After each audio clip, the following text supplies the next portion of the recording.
Hello, welcome back to episode 4 of Wafflin Around, the podcast with Tyler Sayuda and Chris Stamos. Welcome, guys. This is a late one this week. Had some things come up, but here we go. Let's get into it. This is an exciting one. Yeah, so today we're going to be talking about like the USA Hockey Development Program and some of the things we do and don't like about that. Yeah, just the whole model in general, like their rules, how they want coaches to train their kids, stuff like that.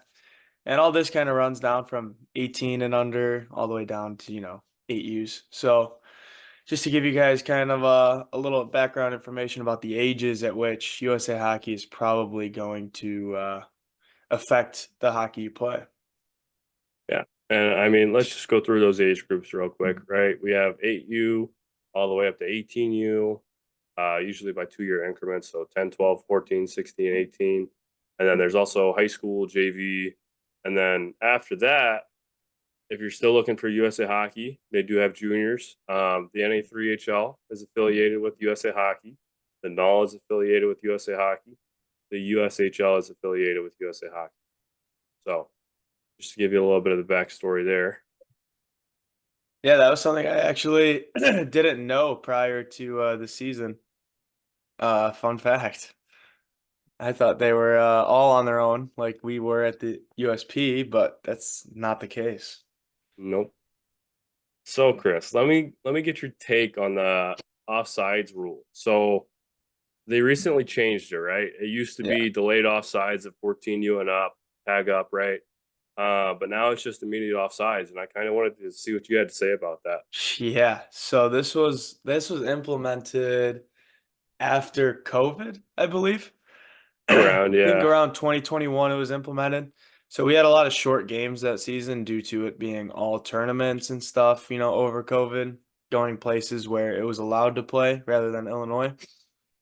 And so my jump to 18U that following year and playing league games with 17-minute periods and this new offsides rule. Our games lasted from anywhere from like 2 to 2.5 hours, which is like unheard of for youth sports. Like your ice slots are never that long, and it's never, an issue to overstay your welcome on the ice. But we've had that happen quite a few times, just simply because the second someone steps foot over the blue line, plays blown dead. And it's kind of hard to regroup and, you know, strategize playing with the offside rule if it's enforced right away. There's no delayed offside. for sure. Yeah, and I mean, I understand why USA Hockey does it though, right? Essentially, it's so that they can develop players that are capable of regrouping the puck before they cross the blue line, right? Uh, Coming in five at a time as opposed to maybe one or two at a time, or dumping the puck in, right? USA Hockey wants puck possession at the younger ages, and that's essentially what they're going for, right? They want players that'll be able to play for the U.S. development team or the USA Olympics that are not going to be dumping the puck in, and they'll be a little. It'll be easier for them to adjust to this new play style. Fair enough. I mean, you're looking at it from an educated standpoint on, you probably read the rules and why they did it. Being a ref, not me. I'm just a angry player that gets sick of watching games that are blown dead every 30 seconds, and it gets really hard to watch sometimes. But that's just me. I'm not looking at it in the development aspect. I'm looking at it from the, like hockey enjoyer, player aspect that wants to play how the pros play it. Oh, for sure. Yeah, I mean, even as a ref, sometimes I'm like, are we really calling this? Like, come on now. Like, let's just let the boys play a little bit. So when I was playing travel, our league was affected by the rule. But when we would play high school teams, whether that be, varsity, prep schools, whatever, like we would never have to play those rules Hmm. because I don't know what exactly it was, why they were allowed to skip out on that, but that was a thing, and we really enjoyed playing the old rules and dumping the puck on a PK. Oh, for sure. Yeah. So that essentially boils down to whether you are classified as a U18 team or if you're classified as a high school team. high school teams, you're allowed to have delayed offsides. You can ice on the PK, stuff like that. Um, and I mean, we were kind of talking about it a little bit. You can't ice on the PK anymore. If you're playing U18, U16, all the way down. Uh, Again, you're looking for puck possession, scoring chances, right? USA Hockey really wants to generate those scoring chances, and that's why they stopped allowing you to ice it. So Fair enough, but when you're shorthanded, how many scoring chances are you gonna get, really? You know? no, they want the other team to score on you. Oh, Yeah, not looking out for your okay. best interest. All right. Wow. Um, did it really help? Not really, from my personal experience. No, because you just still ice the puck, right? Get a Right, we whistle, just come back down, ice the yep, puck, get a and it whistle, would come give back me a down. nice 30, 45-second break, re-catch my breath.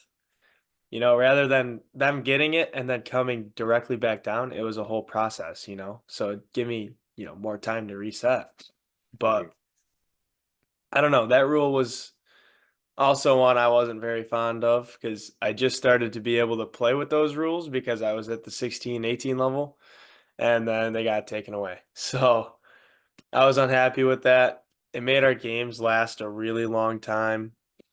I do see the developmental aspect of it, but I don't know. I feel like the second you're able to do it, you're just going to go back to those old tendencies and play like that. That's just how the game was made.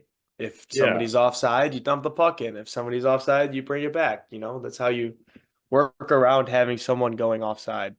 well, for sure. And I think that you didn't necessarily need a rule to have people start bringing it back, but I do think that's how hockey's going to start moving towards.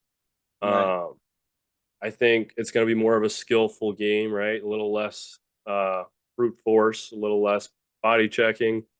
Um, I mean, there are a couple leagues in Europe that have already taken body checking completely out of the league. So, Yeah, that's crazy.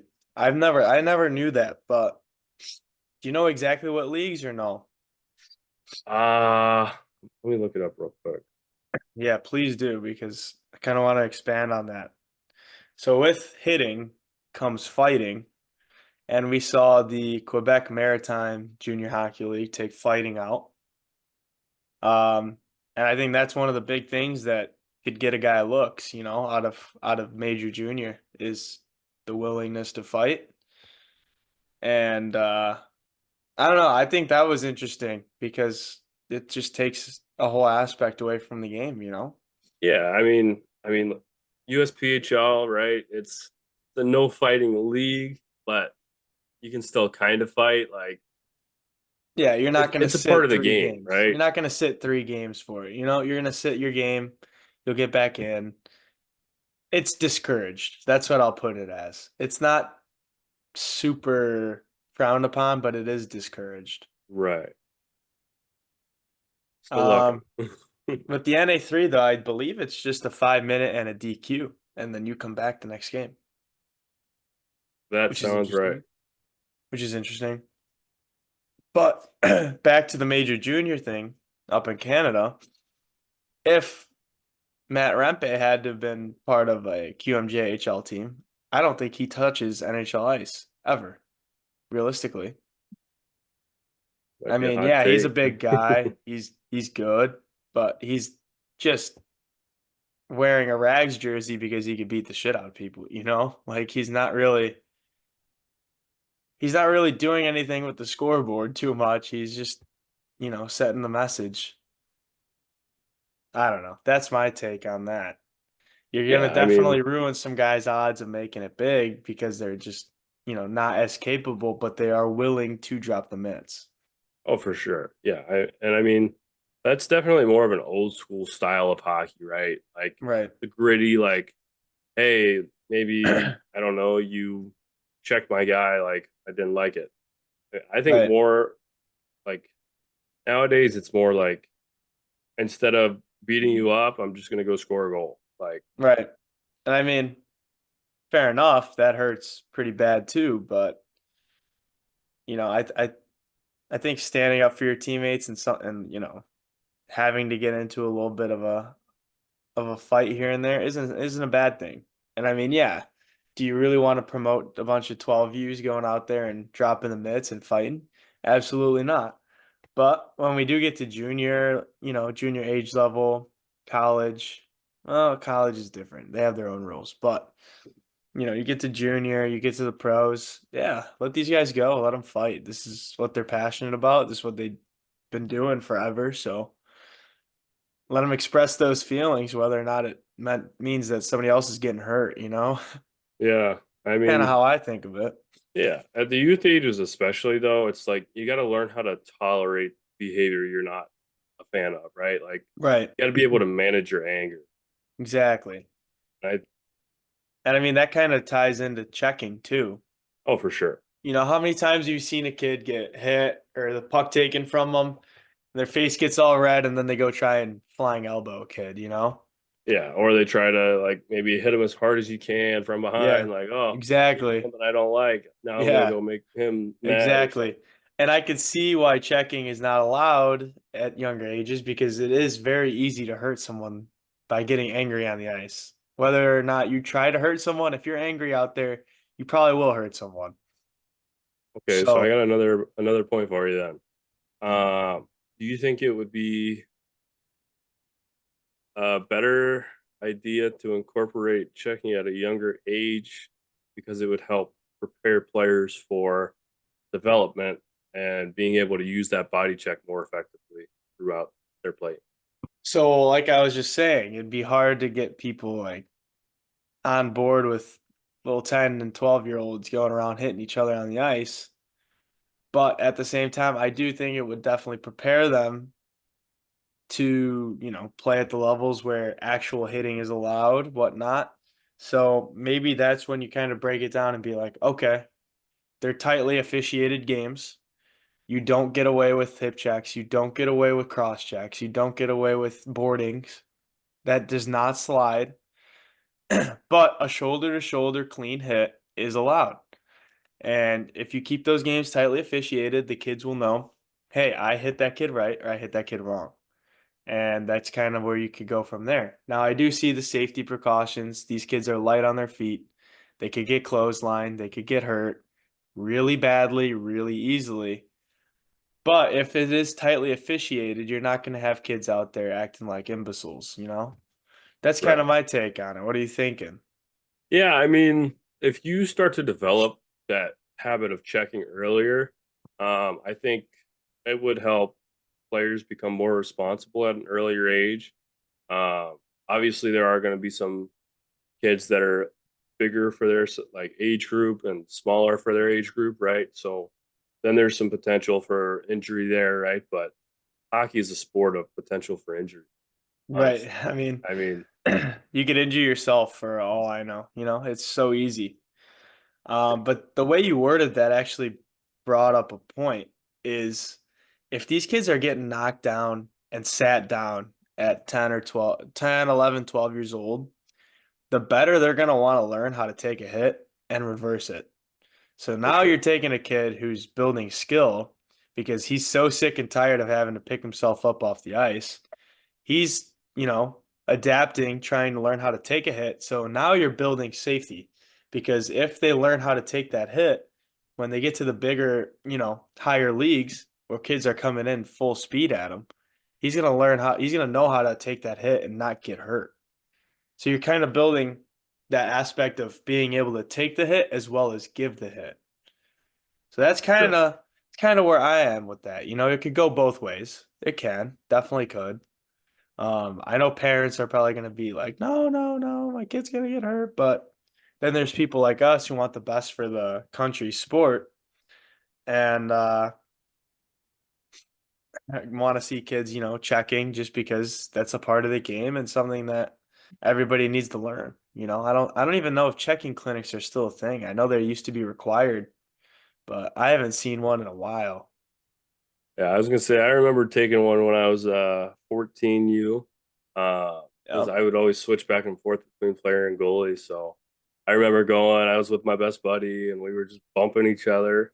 Uh, I mean, it was a lot of fun, but Yeah, I remember obviously, seeing a kid go through the the bench doors during checking clinic. Go That's straight through it brutal. and get like clothesline. Brutal. Oh, crazy stuff. But yeah, you used to be required to do that. I'm not sure if you still are. I want to say I you have mean, to still, maybe or at least there's programs like a just class or something. maybe programs are starting to save money and not offer the hour ice shot slot. I don't know. Who knows? I mean, Not us. yeah, anything goes realistically. Like, I'm sure there is some kind of safeguard though when it comes to like teaching people how to check because you yeah. don't want them out there running people from behind. No, and especially not at a clinic where you're trying to learn how to do things the proper way. Yeah, But yeah, I think that's what that was an interesting topic there. That was a good for one. sure. Yeah. So, I mean, there's not many other leagues like USA Hockey in the US. So, Yeah, not really. No. I mean, there's AAU, but they're kind of just barely in the game, right? I mean, Yeah, I mean tournaments at most. I think that's a hindrance to the hockey development, honestly. Not being able to have more than one program to play hockey in would Yeah, I mean definitely be. at least one development chart, you know. Mhm. If you look at Well, any model, it's all USA Hockey, USA right. Hockey, Hockey. And I do think there's some benefit to having these other competing organizations when it Right. comes to hockey, especially because it's going to help the development program develop, right? You're going to get some new ideas from this other program that, oh, maybe I didn't think about that. Right. So, Different rules, different ethics, stuff like that. Changes the way all their players develop. Maybe they develop better, worse, indifferent, but it's going to be different some way, somehow. for sure. So I think, yeah, I think that's a huge thing. Maybe a different development course, a different, you know, overruling group. You know what I mean? That Oh, kind yeah. of challenges USA Hockey and, you know, their mindset of like ADM to AAA, stuff like that, you know, something that challenges that and really brings out, you know, more competition, maybe, you know, diminishes the amount of political input a coach could have, stuff like that. I don't know. Just naming ideas, stuff that comes to mind, but something that challenges another thing is great. It's called competition. It makes the best of the best. It's how the world it's how the world started. It's how it Yeah. I created. mean, That's why me and you battled all year for a game spot, you know? Like that's just how we are. We're wired that way. We become better under competition. So I think for sure that would be a good thing. uh, so some would say that Hockey Canada would be the competition for USA Hockey, right? And I Yes. mean, they kind of are, but In an I think international stage, right. We got to not have more within the border. local development Right. Right. Within the states, you know, something that brings a different, a totally different ruling body, you know, something like that. It's like having a different political party, you know, you challenge the other and you're forced to make changes and updates that, you know, help you get better. So, something like that. I think that's a good idea. That's something that you know, could be done. Will it be done? Maybe, because you know, USA Hockey's all the way up here, and they have been for however many years. So right. Yeah, and it'll be hard to take down. I was gonna say I'm sure there's a tough barrier for entry, right? Like Yeah. getting into the hockey development program has to be way harder than like getting into hockey. I'm saying Right. like Oh yeah, for sure. there's just not a market for it almost. Right. And what are you gonna do? Are you gonna swing teams over to your development chart? Are you gonna create more teams or just take in new teams? Like how is that gonna work too? Yeah, because USA Like hockey, who are you gonna govern? You right, know? Like you could be a thing, but for instance, Central States Developmental Hockey League, that's USA Hockey. HPHL is USA Hockey. Nihil, USA Hockey. NA3, NAHL, USHL. That's all at USA Hockey. What are you gonna do? Like what is there to take? right. You know? And I want to say USA Hockey, like they basically have a monopoly on all of the Oh, USA Hockey exact. That's the best because way to put it. they're the That's only how I'd put hockey it. sanctioned like company. So Exactly. It's like almost impossible to overtake. right. And I I mean, mean, obviously there's laws against that, right. but like we were saying, the barrier for entry into hockey development is just so massive. Yeah. I mean, yeah, monopoly is the best way to put that, realistically. They have all say over almost everything in youth hockey. So I couldn't find what league it was that didn't have the checking. I think they might have taken it out for COVID and maybe they put it back. But I did Okay, I find a do pretty remember cool seeing that. chart. I did find a pretty cool chart that has the year-to-year NHL 5-on-5 hit rates. I will be posting it in this segment of the video. I might just put it up over the video just so you can kind of check it out. But it has all the way from the 2007-2008 season to the 23-24 season. So we're looking hits per 60 over these years, right? And I mean, up until 2014-2015, it was on an upward trend, starting anywhere from 22, 23, ended up at 28, 29. That's hits per 60 minutes. Right. And then after 2015, we did see a decrease, and it's just kind of been decreasing. The 23-24 statistic is just about 19 or 20 hits per game now. And Did you see the that's, playoff one?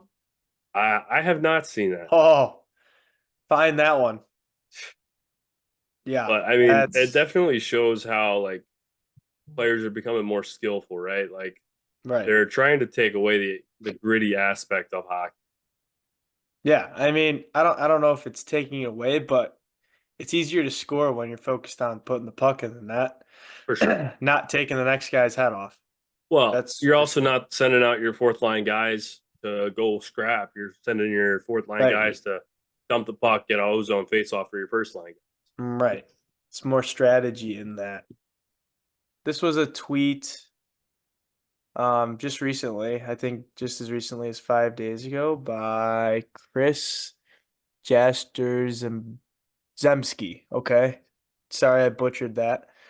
But this is middle of his claim. To further this, we're averaging 89.5 hits per game this postseason, the highest since tracking began in 03-04. Prior to this year, the high for average hits per game was 76.7 in 2021. So there's about 90 hits in a 60-minute game this postseason. Now, now that we've had more games, maybe it went down, maybe it went up. I don't know, but I think the Oilers and Kings game one night was up to about 144 hits. Oh my, I think, if I'm not mistaken, I believe that unreal. was a thing. So I I don't know. I mean, is hitting really going away from the sport? Is everything all finesse nowadays? I still think there's that passion and drive for just, giving a guy a good rub off, but at the same pause.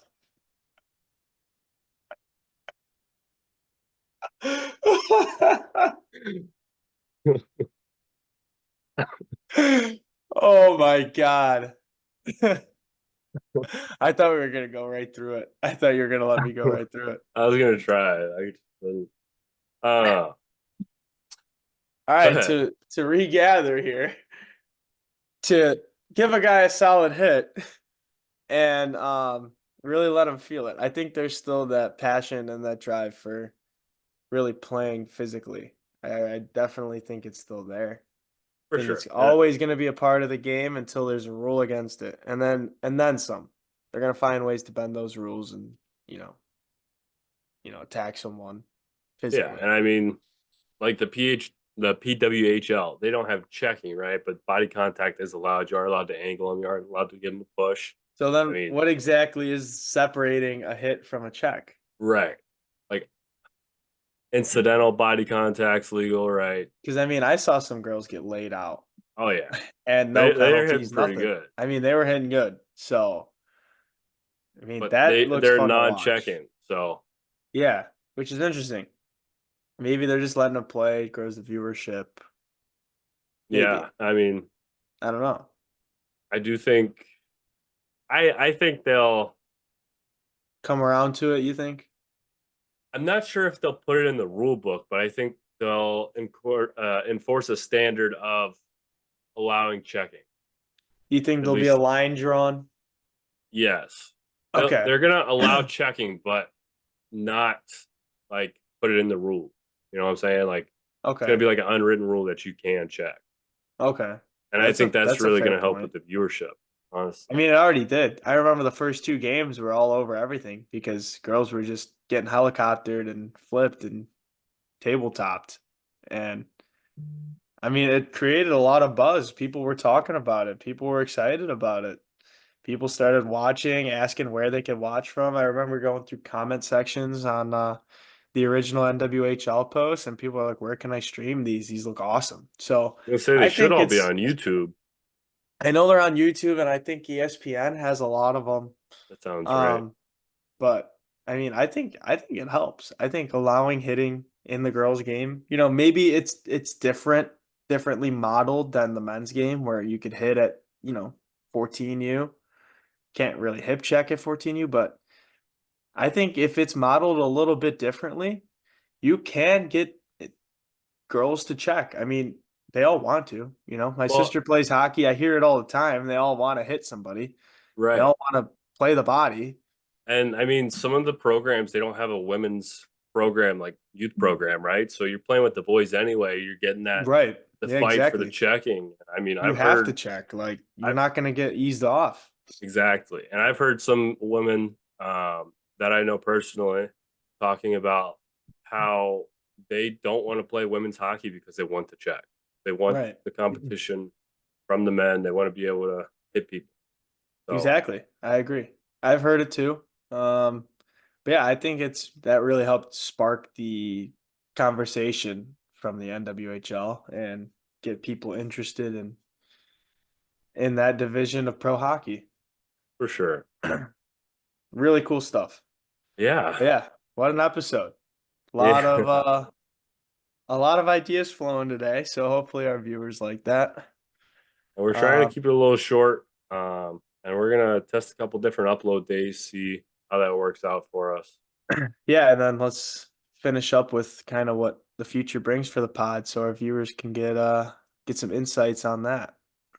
So we might be switching up the release days, right? Maybe a couple. Hoping I can get some shorts going. I mean, we're hoping we could bring a couple special guests on. Yeah, that was going to be the big thing is getting guests. We have people kind of in mind. Um, we're going to try and keep it as entertaining as possible for you guys. So hopefully guests and talking to different people sparks your interest and we can get some different ideas, some different personalities on here Instead and of a go from tall there. goalie, we can get a little bit of Yeah, the player mindset on here also. everything. Everything. We're going to go for everything here. We're going to try and tickle everybody's fancy. So, let's uh let's wrap it up. Yeah, thanks for joining us this week. Thanks for listening. Thanks for watching. Uh, Catch us on Spotify, Apple Music, Amazon Music, uh, YouTube, YouTube. we're everywhere, all over. Yeah, anywhere you can Just think, Google we should us. be Google there. us and pick your favorite provider, and we're there. Yep. Thanks for watching. Thank you guys. See you guys next week. Have a good one.